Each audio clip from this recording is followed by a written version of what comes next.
The spaceport was no place for a child, especially not an alien child covered in dust and desperate hunger, collapsing against the steel walls of the docking bay. The boy had lavender skin that seemed to be fading to a sickly gray, and his enormous dark eyes held a plea that most people deliberately ignored. Dravish had been running from harvesters for 3 days.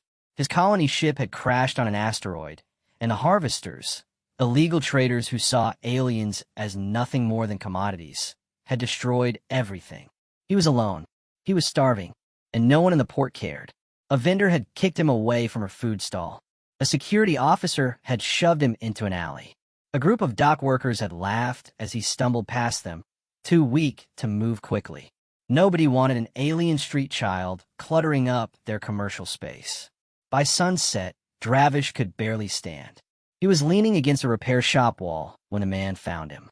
Marcus was a mechanic, weathered, tired, with grease permanently embedded under his fingernails and a shirt that had seen better days. He was locking up his shop when he noticed a boy. Most people would have called security. Marcus didn't. Instead, he crouched down beside Dravish and studied him carefully. "Hey there, kid. You okay?" Dravish couldn't answer. His throat was too dry, his body too weak. But he looked up at the human with those enormous eyes, and something in Marcus's weathered face softened. "Yeah, you're not okay," Marcus said quietly. He glanced around the empty docking bay, then made a decision. "Come on." He carried Dravish into the repair shop and laid him on a worn bench. Marcus retrieved a water bottle and held it to the boy's lips.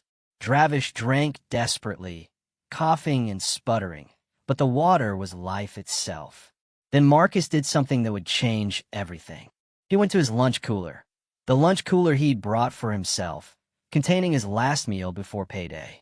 He pulled out a container of rice and protein and sat beside Dravish. "I don't know what you eat," Marcus said, "but this is what I've got. We'll see if your system can handle it." He fed Dravish slowly, carefully, watching for any signs of distress.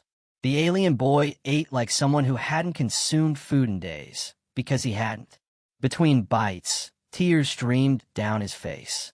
"Where are your parents, kid?" Marcus asked gently. Dravish couldn't speak, but Marcus understood.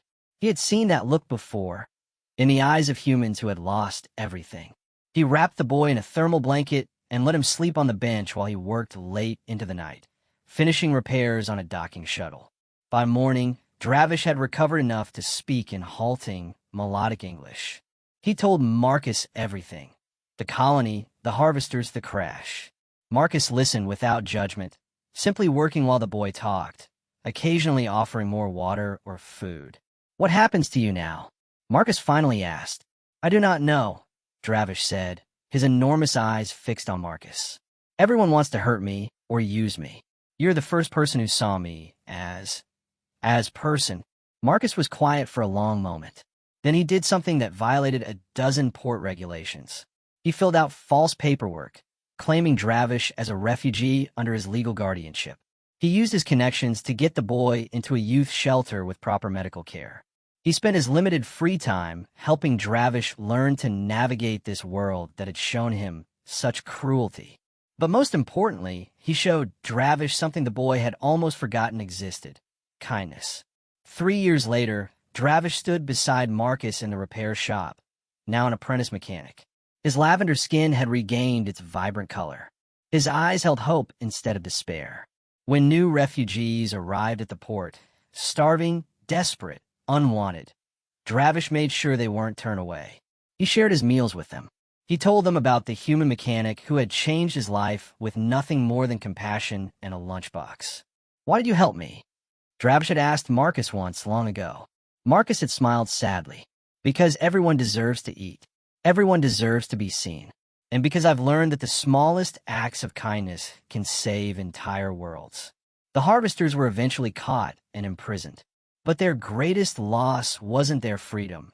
It was underestimating a human mechanic's capacity for compassion and not realizing that one shared meal could spark a revolution of hope.